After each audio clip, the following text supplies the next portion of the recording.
where the troops at. Is this the passing of the torch, right? Is this what this signifies? It comes down to that front office and what they feel is most important. The champ is here. We've touched down from a higher plane. Why you landed here? We always look forward to that week because it was always intense. You know that we ain't coming back. We about to. The man, the myth, the legend, Dante Hall. My favorite player growing up was Dante Hall. I love you guys in the show, but Dante was my guy. Get to dashing because you done on the warfield.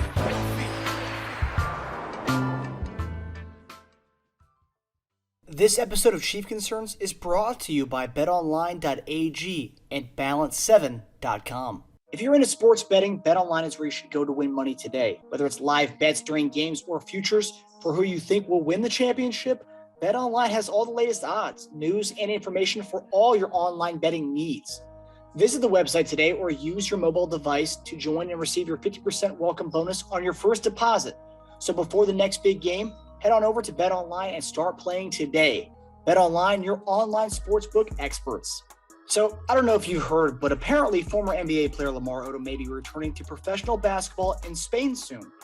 I was reading a press release about how he started taking a pH balancing alkaline supplement called Balance 7, and that's what has helped him bounce back from his hospitalization in 2015. He even said, "I have an enormous amount of energy, which is good for me. It's important when working out. I always need energy to level up." I couldn't agree more with Lamar, and after watching him fight Aaron Carter in July's celebrity boxing match, I think it's safe to say that Balance 7 is working for him. Cool thing is, we've got a promotion running with Balance 7 right now, where if you go to their website, balance7.com, and use the code BELIEVE, BLEAV, at checkout, you'll receive a free 4-ounce bottle of My Smooth Skin with any purchase of Balance 7 products. That product retails at $13.99, so I'd say it's pretty worth it. Again, head to balance7.com and use the code BLEAV at checkout to get in on the promotion. I know I will. If it worked for him, I think it can work for you too. Hey guys, welcome back to Chief Concerns. We got the full crew in the house tonight, where everyone's getting ready for week 1 of the preseason games. It's great to have you back, buddy. Good to be back, man. Missed you guys. It's been a while. Seems like it's been a couple of months, huh? It does feel like that. Yeah, you look like you got a tan. You got the tan? I did just a little bit. You ought to see my feet, dude. I guarantee my feet are whiter than Marcus. That's tough, man. My feet look like milk. They're really yeah, same. You gotta take your shoes off, man. Get your toes in the grass and in the dirt a little bit. You know, touch that earth sometime. Nah, I can't do that no more, man. That's for them rough houses. Feet look like they belong to bears, wild animals. I'm saying, man, you put it in the grass, might soften it up a little bit. I couldn't, you know, that's sad though. I couldn't even tell you the last time my feet have been on grass. Wow, really? I got shoes on 24/7. I think I sleep in shoes some nights. Yeah, I'm a big shoes and sock guy myself, so I'm with you. I'm with you, E, on that. Yeah. Hey, so I don't know why I didn't think of this. I had a question for you guys. It was based upon the Olympics and like the men's NBA, the run that they had.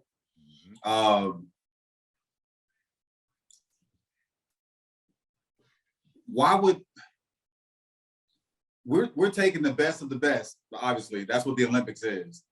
But in the most parts, you get a lot of people that are under the age of 30. But at times on the basketball team, and I would assume you would go with soccer. That's where you get a lot of older people at that, you know, from pro leagues that play. But we have our, you know, NBA players, and I was wondering, like, you know, we don't use our best players either way. You know, KD is one of our top players. I think Dame Lillard is a top 10. But outside of those two, you know, we don't have our best players out there. No Giannis, no LeBron, no Kawhi, no Steph. Would it be best for us as a nation to use our top college players and our top high school players? It gives them the exposure. Plus, I think, you know, we're good enough to compete with a lot of the top talent that we got coming out of college. Shoot, no, not at all, man. We tried that, and we was getting beat. That was a problem. That's why. We did. Yeah. That's why we stopped When? putting NBA players back in it. When? Was this before the Dream Team? Before the Dream Team, and then I think. Okay, so Jay, look how far back basketball is. No. I think we tried after the Dream Team too. No, we didn't. Okay, no, so because after that it's been Kobe and LeBron and those guys. We haven't had a high school or college team to play out there. Well, look how the guys struggle.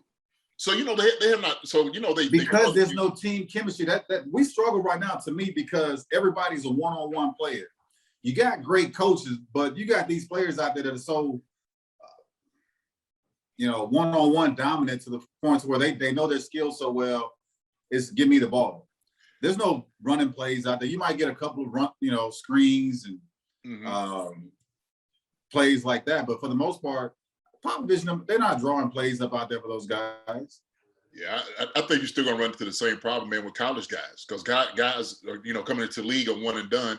The thing is, you got to realize, so like you said, Giannis will probably play for Greece more than likely, for the Olympics. Same like what's the name? Dang, Ibaka. I get what you're saying. Like the top players in the NBA from other countries. Yeah. But what I'm saying is why wouldn't we just use the top college players? Shoot, man, we get beat, we get drugged. Trust me. We tried that at Formula before and got embarrassed. That's why them jokers had to come in like, look, you know what? If we're gonna represent the USA, we're gonna use the best. And even now, like you said, we didn't even use the best. We didn't use LeBron, Steph, who else? Why? I mean, come on. I mean, Kyrie could have been out there. There's a lot of guys out there that could have come out there to play and would have whooped everybody. But and you would think, with the guys that you put together, even if you play one-on-one, they should have easily handled these guys. And they struggled. They lost their two, with Nigeria, they lost to France, and then Australia. So I think it's more so the motivation that they don't have. When it comes down to it, they're not going to lose. I just don't think they're going to lose either way. Because we just have way too much talent here in the States, basketball-wise. I mean, I would hope so. But, what I've seen out there on that court, look, I'm a Jason Tatum fan. He did decent, but thank God for KD. KD was the only one that said, I don't want me a gold.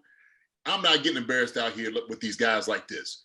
I'm not going to do it. And KD had to take it, upon his own shoulders.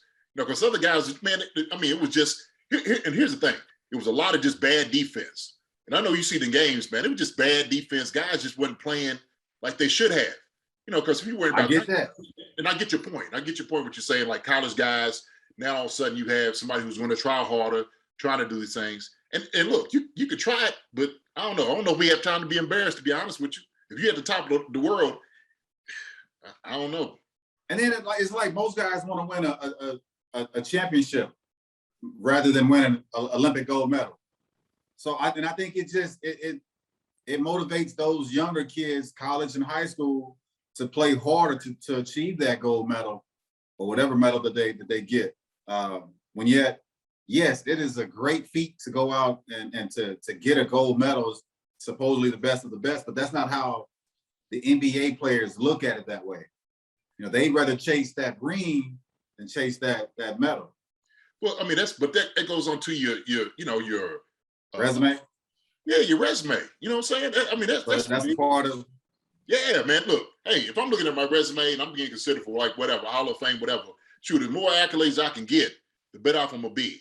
And so when you're looking at some of these guys that who are young, don't quite have that experience, and look, and here's the reality: the world has caught up in basketball to the United States in a lot of ways. Yeah, they're not at our peak performance like the top guys. But as far as college and high school, they caught up, man. We had JaVale McGee on the Olympic team. JaVale McGee is not an all-star player. And Kelvin Johnson too. Yeah.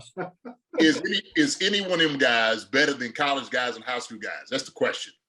That's what we're looking at, right? I mean, I would say they will. JaVale McGee goes against somebody in college, he should win. He should beat them. If not, you need to kick him to the curb. He shouldn't be in the NBA anymore, right? You got Bam in there. Bam getting beat. You know what I mean? So, I mean, it wasn't like just JaVale McGee, Bam was getting his butt kicked. So okay. So to prove, get on your point, coming out of high school, they would have taken, I guarantee you, a team would have taken Zion Williams over a JaVale McGee. Now I get your point of JaVale supposed to be better than whoever's coming out of college or high school. But you look at those top tier players that have come out.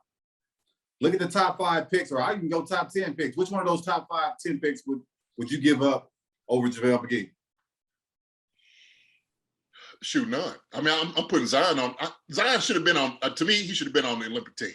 But that should have been. That's right. A whole bunch of guys should have been on there. Yeah, but then you start looking, to say, because look, and here's the reality. It's still that culture. You still look. Guys are being pushed to be individuals. Look, in AAU, look, my son I don't play it, man. It's gotten to the point where everybody is just selfish. It's about them. That's just part of what basketball is right now. So, well, because now you got to look at it now because everybody's a brand themselves now. Absolutely, this little NIL thing. Everybody's a self brand. So right. I get that. Yeah. So how are you gonna get a guy to play a team ball if he ain't trying to get his brand on the biggest stage? In the world? Because that's the biggest stage there is. You're going for an Olympic medal. Yeah. So he gonna be out there trying to ball himself. He trying to take everybody 1-on-1 to the hoop. I would. Sure, I'm trying to score 40. Hey, I ain't worried about somebody else trying to score 20 or get a pass. I want people talking about me. If I get my brand out there.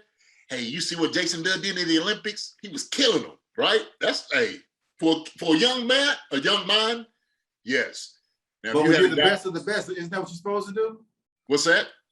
If you're the best of the best, my assumption is that's what you're supposed to do. That's what these guys are doing in the Olympics this year, right? And you just said that they was kind of wrongful because that's what they were doing. But JD, you gotta look at it this way too. Now, you have played pro sports. You know how big name guys are when it comes to coaching. They take it, but they also kind of do their own things with some of the things that they do. But they can get away with a lot of stuff. Let me ask you this. Would you say football and basketball is 2 different sports in itself as far as team play, right? How much coaching do you think that Krzyzewski and Popovich did when they had Kobe Bryant and LeBron and all those guys out there? All it was just yelling. You didn't have to tell those guys a whole lot of nothing. Right. Kobe them, they coaching them guys up themselves. But exactly. So that's my point, though. That's what it comes to with a lot of the NBA guys. Right. I'm just saying, like in the league, NFL, like with professionalism, I guess I'm just comparing that. Guys got to be on the team game. Like T.O. asking for the ball. Like, look, man, T.O., look, if you ain't open, you ain't open. We ain't forcing the ball to you. There's 4 other guys out here that can catch the football besides you, right? And we're going to feed you. We're going to do that.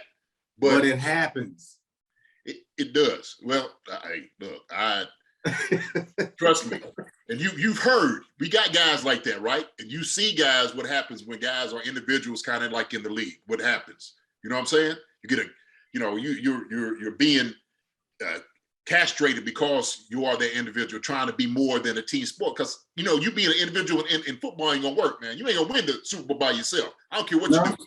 Pat ain't gonna be able to do it by himself. Tyreek can't do it by himself. I don't care who it is out there. They can't do it by themselves. I get that. Yeah. So I'm saying NBA, if individuals like KD took it upon his shoulders, KD, thank God, because he has a skill set to shoot and do what he needed to do. He was realizing that everybody else out here wasn't on the caliber he was. And he's like, look, I got a duty and a responsibility for the United States and for me to win this gold. He had to do it. Ain't no doubt about it. You ain't gonna take Devin Booker over some of the guys that's coming out, like some of these young guys. I would all day. Most of those guys on that we had on the team, I'm taking probably the top 10 of those guys over any of the college guys that we had come out. Oh, easy. Yeah. So I ain't gonna talk about JaVale McGee. That joker sit back and drink water on let him sit back and drink water on the clipboard. We ain't gonna talk about you. Let's talk about the top 10 we got. Well, just saying. But we did a whole lot on that. So let's move on to the to the Chiefs' concerns. That's a good question.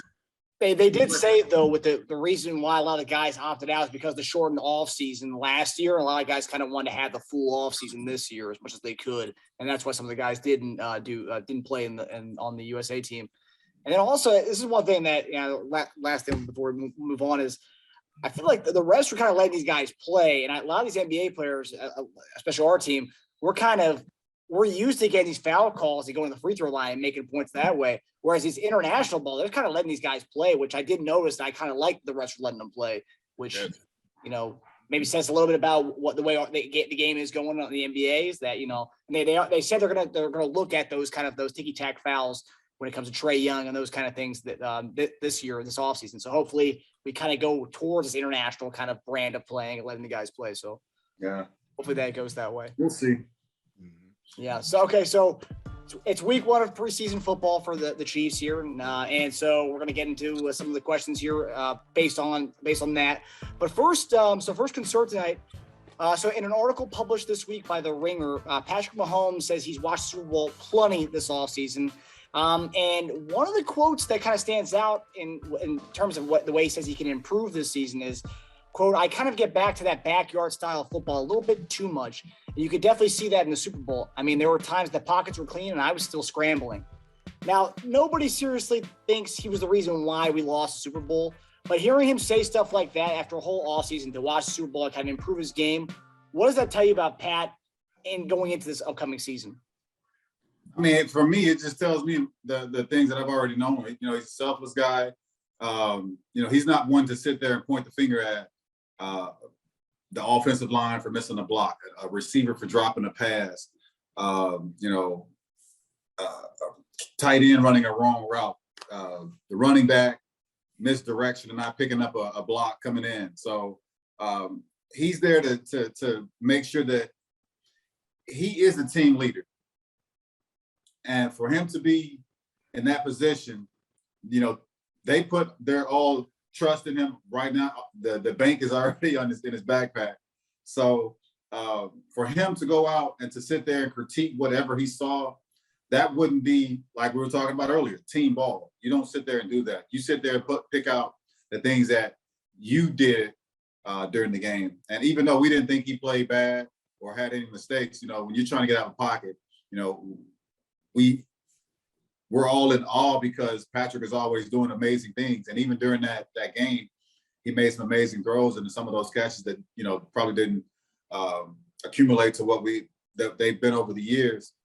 But it's not for him to sit there and criticize or critique others when you're being asked those kind of questions. If you ask me about the guys that I played with, I can only talk about myself. I can't tell you what the other guys did or why they did what they did, or to sit there and put my teammates down because something happened to one individual, or maybe somebody in the front seven. So that's not team ball. I agree 100% with where he took the entire conversation. Yeah, first off, let me say it, Marcus, that hat you got on is fire. It's absolute fire, brother. Thanks, man. I need to know where you get it from. You got to tell me after this, for real. But I think, reflection of the game, that's you're always going to do that. And so he knows it's like once we go on film, we start looking at, our play. You start looking at what you could have did better, right? You start looking at things that you could have improved on. Or I'm sure he's looking at passes he could have made, guys that was open at a time that he probably could have got the ball to, where he felt like he didn't have to scramble. Yeah. So that's just taking responsibility for, his play. Like he said, you got to take responsibility for your play. Don't point the finger to somebody else. Talk about the things that you did or didn't do.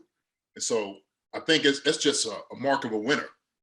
Somebody who wants to be successful, who's trying to be the best. So you got to critique it. That's a good thing. So him saying that is a total evaluation of what he did in the Super Bowl, but also to the entire year. And the reality is, when you live and die by the past, and the whole year you was just torching people, and our offense was just torching people on the pass, sometimes what you end up doing is leaning on it a little bit too much, right? So they end up doing that as opposed to like the running game. I know several people was out like, man, how come they running the football? How come they didn't do this? Well, because we live and die by the pass. We are pass first offense. That's what we do. And we're great and we're the best at it. So I know he was just sitting there and saying, like, look, you know what? Let me improve my game. Let me improve the entire game, help everybody else understand their role in this as well. So, I mean, that's good for him to do. That's good for him to do. Now, offensively, offensive line, we're in a better shape.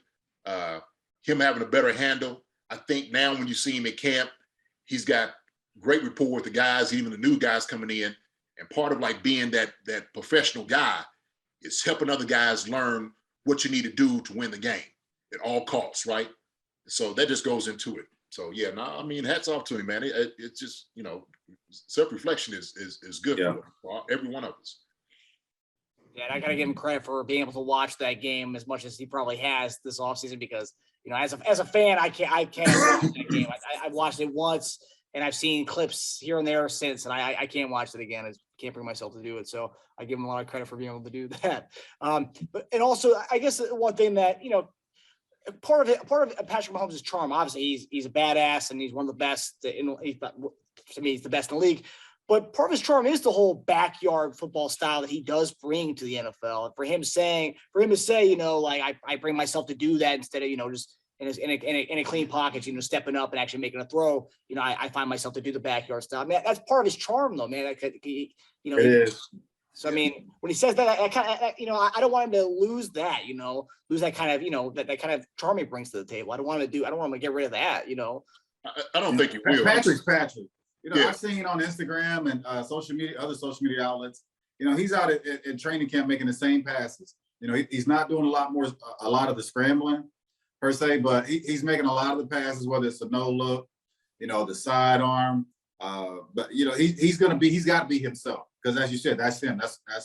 That's what basically took us to the big dance and won it for us. So there's no reason for him to get away from who he is. Yes, you're going to always find things that you can correct or fix, and I think that's basically what he's kind of nitpicking at. Yeah, they almost say like there's a method to the madness, right? And so like he was talking about like the scrambling around part. But we don't want him running around with the football that much, trying to make a play. I mean, because he's the franchise, and so you start putting yourself in a position maybe to possibly getting hurt or maybe trying to extend a play, but you don't need to. And throw the ball out of bounds, right? Shoot, we line up. Shoot, let the defense go ahead and play. Shoot, we'll just set it back up, stack them back up. No, don't throw it out of bounds. He's been known to make big plays on the run, so I'm okay with him throwing it down the field. Right. Look, don't take away from what you do, right? But also too, like he's just saying, maybe, and he knows this himself, right? We can all just critique it and say, but he knows himself, like, yeah, you know what? Maybe I know I should have did this with it. I know that, and I was thinking that, but I didn't do it because I was trying to extend the play. So I want him to play for as long as he can without any type of injuries, but he don't need to. But also, so my whole thing with Patrick doing anything, scramble all you want to, just avoid the big hits. Right. Avoid the hits. Yeah. If you want to force it down the field with the immaculate, crazy, amazing plays that you've been doing, continue doing it. Just avoid the big hit. And then he came in the game, but he was a little banged up when his ankle. So, I know sometimes when you in a game like that, you're trying to make a play, you're trying to make something happen, and maybe sometimes when you try too hard, you're doing too much, and you're taking the whole everybody else side of it, and you're thinking, look, I got to rely on my teammates too, but to let them understand, like, look, ain't just not me backyard football, but hey, Tyreek, hey, why don't you come back? Why don't you filter here? Right? Like we need to start getting on to, a better understanding about the game, right? They say being an intelligent football player. So he's bringing all that intelligence and getting intelligence out of everybody else. Yeah. Yes. I mean, honestly, seeing what he said and, being able to watch that game and, kind of takeaways from it, I think we might have, and with his O-line he's going to have this year, I think we might have, I think his stats might, outtake his what he had his MVP season. So hopefully when he matures, his stats will grow as well, and another game to do it. So I'm looking forward to what he can do this year. I'm just looking forward to Pat being Pat. I mean, I don't care if he goes for more stats than he's done, as long as he, gets us to the promise. Well, do what he's doing. just continue being Patrick Mahomes. Yeah. We love the backyard style, so continue doing your thing, buddy. So the next concern, obviously this is something that every fan base is watching their team's training camp. Everyone's, commenting on the one-on-one drills, whether it be a receiver, a cornerback, or, the O-line, D-line. And so this is something I want to get your guys' opinion on. Just I've seen beat writers talking about it, specifically when it comes to one-on-ones with the O-line and the D-line. Some beat writers from all types of fan bases have been saying that you really can't take anything away from the one-on-one drills when it comes to the O-line and D-line because it clearly benefits the defensive line. What are your guys' takes on that? Now, I've seen some of the best O-linemen, and I guarantee you Jason can admit that because he lined up against on the side of it does not benefit the defensive line. I've seen Willie Rowe from Will Shields just completely, take guys out on a daily basis. No matter who it was, whether you had the speed to try to get around them or you try to bull, whatever was the bull rush. Bull rush, yeah. Those guys are too skilled at what they do. And so they've seen it all, they know it all. And they know how to play against it all. So I don't think it benefits the defensive guy. Yes, it's going to benefit us if it's Chris Jones because he's probably better than most of the guys that we have on our offensive line. But for the most part, it's going to benefit the best player, because it's you up against this guy one-on-one. And if you're the best player of the majority of the reps, you should have the better day when it comes to the end of it. Spoken like a true defensive player. True defensive player right there. Hey, man, I just gave your whole offensive line credit. You did. Hey, I appreciate it. Listen, okay. So one-on-ones, right? And look, and he is absolutely right. Look, Will Shields, Willie Rowe are wearing guys out. Okay. And the guys, defensive line is always lined up off sides. They always lined up off sides. I don't care what you say. Practically, they in the zone. They're getting off before the guys are coming off the football. And then what happens is where, at least in the game, you have the guard right beside you to take up some of that space. But then you had to just go out on the island on your own each time. That's a little tough. Sometimes it's just a little chip with somebody to help you with. But look, one-on-ones are one-on-ones, man. It's just competition. He knows that. Like you said, the DBs, they know they're going to hold. I know E held guys, I'm sure, in one-on-one. Didn't he? Look at him laughing. Look. hey, it's all part of it. I was a big corner, so I was one of the physical ones. I mean, if I get within my 5 yards, it's going to be hard. I'm going to give you hell in that 5 yards. Right. See, and part of the problem is this. The guys out there that's running the drill aren't referees, right? It's either the D-line coach or O-line coach. So sometimes it varies. It varies who's actually winning in that. But I wouldn't put a lot of. Well, I'll say this: I won't put a lot of stock in it because I don't know one guy who hasn't gotten beat. There's no guy that's been 100%.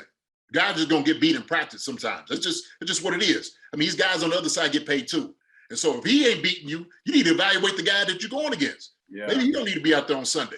So he might not need to be considered for the 53-man roster. Yeah. So, I mean, that's just how it is. But if a guy's getting beat consistently on the offensive line, yeah, you need to evaluate that. And coaches are looking. But that's the time for guys to start, working on your individual things, your techniques, your steps, your timing in your head, right? Your hands. And so the same thing, like, as a tight end, if I'm running routes, I got to know when I can push off and when I can make it look good. I need to work on my move to get out of the break, how I can set a guy up. So all those things are worked on a one-on-one. Am I going to get beat? Sure, it's going to happen sometimes.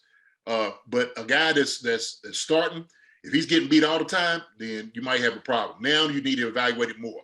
But if a guy get beats every once in a while, not a big deal. Don't put no stake into it, none whatsoever. He's just getting himself better before he knows the game, and he knows in the game he might have a little bit of help. So that's it. No big deal. He said I just started laughing. See, they say, well, I'm just physical. I'm a physical corner. I'm physical. Okay. Yeah, I felt that little tug on my jersey too. I won't give a tug. Okay. That ain't me. I'm a line of scrimmage guy. Okay. All right. Well, good. That's how I hurt my back, man. Somebody tugged me, E. I was coming out of break. I can imagine. I was like, oh, man. Now, was you a little more stock in one-on-ones when it comes to receiver, cornerback, more so than D-line, O-line? Nah, it's all the same. You All know, the same. you're at a disadvantage when you're out there one-on-one just because, for one, there's no pressure on the quarterback. Right. You know, guys can, make extra moves, and, the quarterback's going to wait till you're open. So, but heck, just like JD said, you're both going to lose at some point. Mm-hmm. Yeah. Those extra moves. I see dudes like that, wide receivers running a good route. Well, they took 5-6 seconds trying to run the route. Man, I've been seeing a lot of that on like social media. Guys are running like triple moves like that. That is not allowed in the NFL. No, it's and not. Y'all out there, you're out there jumping around excited because you made a move over here, move over there, and then another move, and you got the ball. Like, no, that's not a route. No. There's 9 routes. There's a route tree that consists of 9 routes. And they tell you in your head as an offensive lineman when you're blocking, because I did a whole lot of blocking, trust me. Hey, the clock in your head, 4 seconds. Give the quarterback at least 4 to 5 seconds. You have to give that for the ball to get out of his hand, period. So as soon as you come to the ball, 1001, 1002, 1003, 1004, 1005, ball's got to be gone, right? So if a guy's sitting over there like this at the line of scrimmage doing, he doesn't. Oh, I know. Oh, yeah. He over there like the Flintstones trying to get started. Yeah, ain't gonna happen. Well, that's why that 7-on-7 drills, they have like that little orange cone in the middle. As soon as you take the ball off, it has the 5-second clock. So the quarterback's still the ball's still in the quarterback's hands. It's a sack. So yeah, but there's still no pressure in the quarterback's face. So it's just it's mostly a disadvantage for the defense. Yeah. Pat's dropping back, man, with 5 seconds. Breeze going through his hair. Yeah. He's good. He can have a sip of water if he wanted to. Sure. But a lot of the one-on-ones that I've seen from Chris Jones or O linemen in general, I mean, Chris Jones has been pretty good. Has been given it to our O lineman. He looks Marcus, he's one of the top 3 best interior linemen. He's supposed to. Yeah. And the depth chart came out, has him listed as a DM, which I thought that was pretty. We talked about that during the offseason. JD said earlier on the offseason that if he's listed as DN, he might have to renegotiate that contract going forward. That's right. See if they'll do it. All right. So our next concern, Saturday, our guys are going to be traveling to San Francisco, a rematch the Super Bowl 2 years ago. Now, with the first preseason game, what are you kind of looking at as far as players? What are you looking at the kind of keying in on in this first preseason game? And what are coaches generally looking at when it comes to the first preseason game? Because, stars only get 1 quarter. So, it'll be pretty basic for the starters. So I don't think anybody out there is going to go 100 miles an hour full tilt as starters. And it's mostly preseason games are, to get your feet wet and to have the younger guys have a chance to make a name for themselves and get a starting job. Well, not a starting job, but a place on the team. Yeah. Whether that's practice squad or, you're trying to compete with somebody else at a starting position. So it's just for the young guys. Yeah, that's it pretty much. I mean, that's just an evaluation, on the 53-man roster, right? Is this guy going to play special teams? Is he going to be the 4th and 5th receiver? How's it going to work into his, is it going to travel? So like everything he said, man, it's just an evaluation with the young guys. Guys that come in, like I said, they'll come in maybe 1 or 2 series at the most. It's going to be real basic. Ain't going to be a whole lot of your plays that you run. You ain't showing too much, so you just want guys to get their feet wet. Just kind of introduce them to the game. You're going to see these young guys come out there soft, and that's what they want to see. They want to see the young guys compete. All right. Yeah. How hungry are you to come out here to play in an NFL game? Are you ready? So it's pretty much, that younger evaluation that you're doing. Older guy, you just trying to, shore some things up, little tweak here and there, just like, okay, we just kind of work on it, but basic. Now, okay, so what about the guys? Like I said, you have the ones, but then you got guys like, for example, in our situation, our number 2 receivers kind of up in the air right now. It's between DeMarcus Robinson and McCole Hardman, which you'll probably see those guys running with the Chad Henne group and the following from after that. With those guys, are you going 100 miles per hour, or are you still kind of in a walkthrough mode? I don't think there's not a walkthrough mode. It isn't a game mode because you can't risk an injury. trying to go out there and play a preseason game, especially if you're in a role that's as a starter. And so it's not a practice mode. It's not a walkthrough mode. It's almost, hell, I could just call it just preseason mode, basically. Right. Because it's not, the real bullets out there flying. But you are trying to make an impact at the position that you're striving for. And you are, trying to prove that your playbook, you know the game, you understand your role. But if you can't go out there and make the plays with all that, then during these preseason games, then yeah, your evaluations, they're just checking things off as you go. Yeah, and I know you mentioned Nicole Harden, but I don't think he's going to be out there that long either, just because it's going to be evaluated more like the fourth, fifth, and sixth guys as far as receiver, because they're not going to be playing with Chad Henne. They're just not. And so it would be no advantage of Nicole Harden being out there with Chad Henne when he's not going to be throwing the football to him during the year. So you're probably your top four guys that it's like, okay, we're going to give you limited reps. The very next preseason game, they might get a little bit more, put those guys in there. But now the very first one, yeah, you're looking for maybe the sixth and the fifth guy getting some more work than everybody else. Like E said, man, you don't want anybody to get injured right now, because look, there's going to be some heroes trying to make the roster. They're going down, hitting your knees. I mean, it just happens like that. And so you want to be able to protect those guys every chance that you get. And so Nicole might want to go out there and play more. Hey, man, come and sit down. Have a seat. No, you done. Hey, coach, have a seat. You are done. That's it. Next week after that, okay, we'll let you play a little bit more. But right now, the first one, no, let these young guys get it. These young guys right here, they trying to make the roster. They trying to be here in Kansas City. You got a spot. You got a house, right? So you good. Sit back. Under Coach Vermeil, I don't remember this that well. Would you guys play like one series in your first preseason game, or would it be the full first quarter? I don't know. It just depends. They have it to where like you gradually each week you build up more and more plays to try to get you acclimated for the season. You want to get those legs up under you. You want to have that that breathing right, that you can go out there and run 4 snaps in a row and not be winded, and have somebody to come out there and take you out. So you just gradually building up reps to get you prepared for that first preseason game going into the season. So it's just a matter of how the coach feels and what he wants to give his starters. Right. And they always told us before the game started how many reps you're getting, when you're coming out. Yeah, then you get pissed because you always want to play more. It's like, I know it. I know it. That's what I was always saying, man. We just competitors. But that's like I said, hey, come and sit your butt down. Have a seat, man. You done. You're not going back in. I don't care if you just warming up. I don't want you to warm up. Matter of fact, I don't even want you to tape for the game. If it's up to me, I don't even want to play you. So that's what they got. So Vermeil was more so first series, maybe 1 or 2 series. That was it.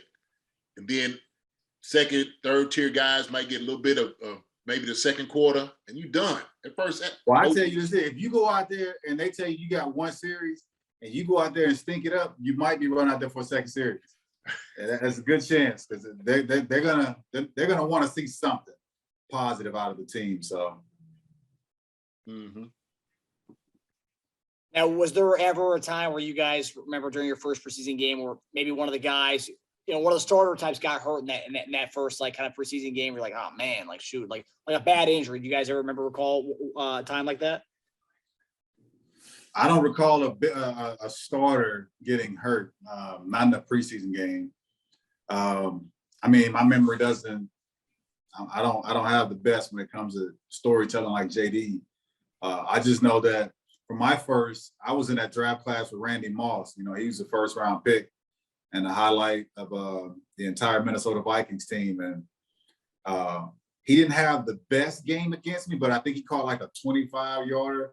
That was like a post corner, and I was in a cover 2, and they threw the ball up high, and he went up and got it. And it was, touchdown in my area. And I know I had to interview with Adam Teicher at the end of the game, and I told Adam, like, man, I think this is like, my last game, like I think I'm, probably gonna get cut just because of this touchdown. And Adam was like, man, that's Randy Moss, right? Like he's gonna be a Hall of Famer someday. So no, I don't think they're gonna cut you based off of a 20-yard touchdown, but you played a pretty good game. So, but I didn't think I'd be placed, especially my rookie year, in the mix-up to go up against somebody at his caliber. But they gave me a chance. That was your first preseason game? Yeah. Wow. Dang. But we practice against the Vikings every year out of River Falls. Mm-hmm. Well, I wouldn't say every year, because a couple of times I think we had the Saints that came out there. That was a big fight too. But yeah, that was my first preseason game there. Did you and Randy, y'all came in the same year too, right? Yep. Okay, that's what I thought. All right. Now, I got hurt preseason when I was in Philly. And I missed like the first 2 or 3 games, hurt my knee.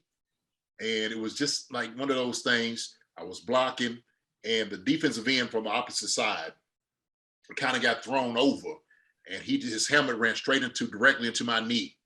And I hyperextended my knee, tore my PCL in the back, and had my medial tendon was stretched. And so I remember that every time a guy gets hurt like that or something, I don't care if he just lays down for a second. You hear coaches get like, oh shit, why is he in there? Why you got him in there? Why is he in there, coach? What's he in there for? Yeah. So you never want to have those conversations, those people yelling things out, because it's like, that's the question. Like, why is he in here? You don't need to be in here this long. We need him for the season. And so I think they did a great job of that, Coach Ramil. And I know, a lot of the offensive coaches were big on that. Like, look, man, we don't need you right now. We need you during the season. We need you to score touchdowns and points during that time. So yeah, Al Saunders was real big on that. Yeah, we don't need you right now. We need you during the season. So yeah, it's always a bad feeling. Always a bad feeling. Somebody get hurt during preseason. Now, how long were you in your first preseason game? Oh, then when my rookie year, I played, as a rookie. They don't care nothing about it. You need an oxygen tank in your room. Right. JD, get back in there. The best is like, JD, get back in there. I'm like, dang, Hey, you gonna play the offensive series and every special team series. Yeah. Yes. So I don't care. If you get drafted, it's your first year, you are playing. You're gonna play, right? So for me, I played the first entire half and part of the second half. Wow. And it was basically they want to see what I could do. It was like this. We want to see what we could do. Get out of you. And then back then, man, it was totally different. It was a totally different time, man. So I was getting tattooed in practice, Marcus. I just went over the middle, tattooed me, taking my head off. Shoot. Wow. Anything specific do you remember from your first preseason game, or is it just more you played a lot that game? I remember I remember because I called end up 6 balls against Baltimore, and me and Ray came in together, Ray Lewis. And so I called like 6 passes, and I just remember how good I was just feeling, because it just, everything was just working for me. I was coming out of my breaks, ball was just right there. And I remember like toward the end of the game, me and Bobby Horn was my quarterback at the time, played at Ohio State. I remember telling Bobby toward the end of the game, we had a chance to win it. I told Bobby, I said, Bobby, throw it up. I don't care where you throw it at. That's how I felt like Randy Moss at the time. I was like, hey, man, throw it up. I don't care where you throw it at. I'm going to go get it. All right? So that's how it was. I just remember that feeling of just being out there on the field. Like he said, couldn't catch my breath. I was almost like when you look at guys who come over just like eyes just open and just, my coach was like, yo, Jake, just calm down, get a breath, relax. And I just remember I felt like I was just it's like you're in Little League again. Yeah. They throw water on my face, just splashing you. So yeah, man, that's what I remember, just being like overwhelmed in a sense. Like I'm actually here, I'm playing. And I didn't play at a big school like Nebraska.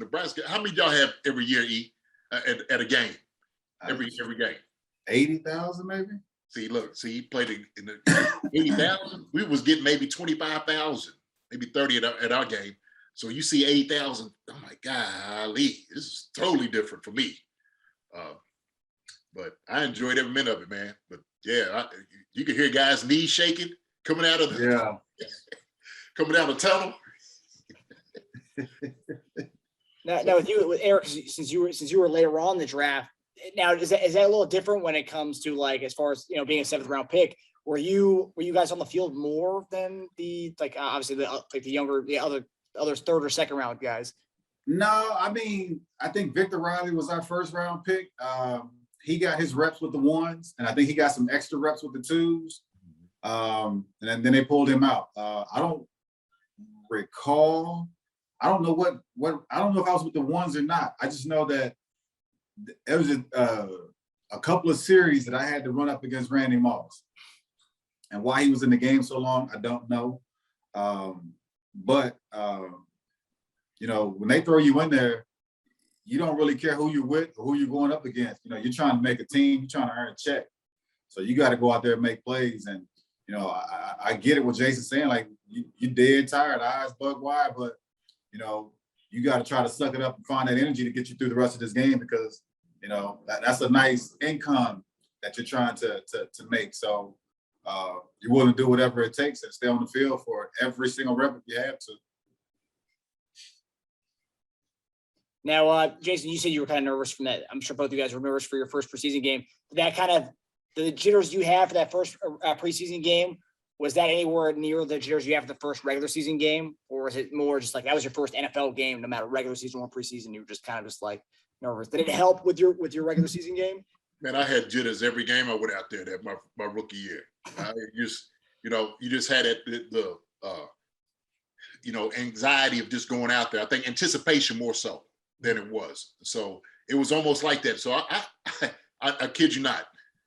Every game that I played, I think my coach had to pull me out for a second so I could catch my breath, because it was just like it constantly. So just like, hey, here, breathe, take it in. And so what we ended up doing, which was actually genius, is I would come out and during the preseason, the pre-warm up, and just kind of run it out of me as much. It just kind of get me tired a little bit, to kind of get that nervousness off me a little, and it helped. It did. It helped out a lot. But those jitters and stuff, man, before the game, shoot, man, you hear, if planes are flying, you coming out, the crowd is just soaring. I mean, it's that. Yeah, but that's when you're hyped though. So you're ready for it then. But it's like when them seconds start, yeah, it's a whole different experience. Oh, yeah. So like for me, mm-hmm.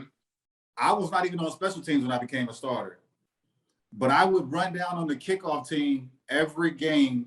The first kickoff, that was it. The first kickoff, I went out, I ran down to play safety because I had to get myself into it.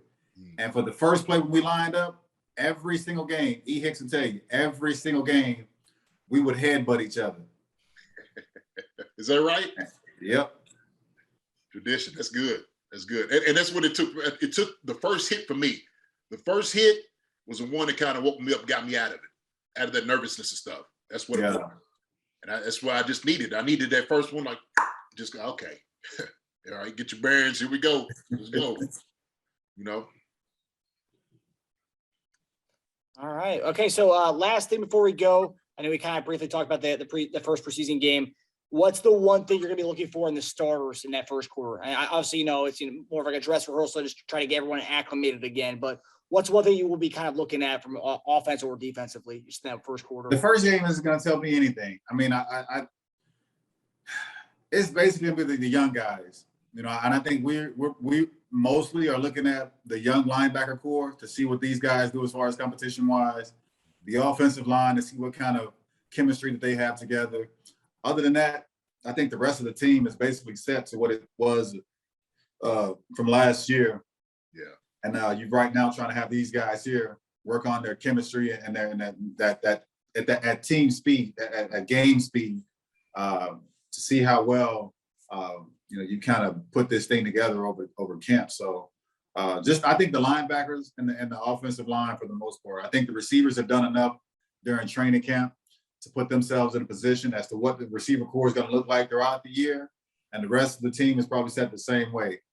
It's just, to me, I think the defensive, the linebackers and the offensive line are two places where the reps are really going to matter for those guys. Yeah, for me, it would have to be, the younger guys, like you said, we don't know. Just see them playing in the red and white, with the KC on their hat, just going at it. Noah Gray, Bolton's, Trey Smith, Creed, all these guys, man, we want to see what they can do. I think, personally, defensively, I think the defense should be further along than the offense. That's the way I feel about it. I think sometimes when you see those guys, if they're ready, if they're kind of locked in, to me, that's what I want to kind of see. So I know, like, offensively, it just takes time, like you said, with timing and whatnot. There's just so much you got to do is learn the playbook and whatnot, and guys just being on the same page. Not saying defensively is not like that, but at least I want them to be staunch. I want them to be ready, and I want them to come out there and just start firing out on guys. And you see that, man, from the defensive standpoint, at least for me, I'm gonna be happy. So that's it. And just watching the young guys play good. Yeah.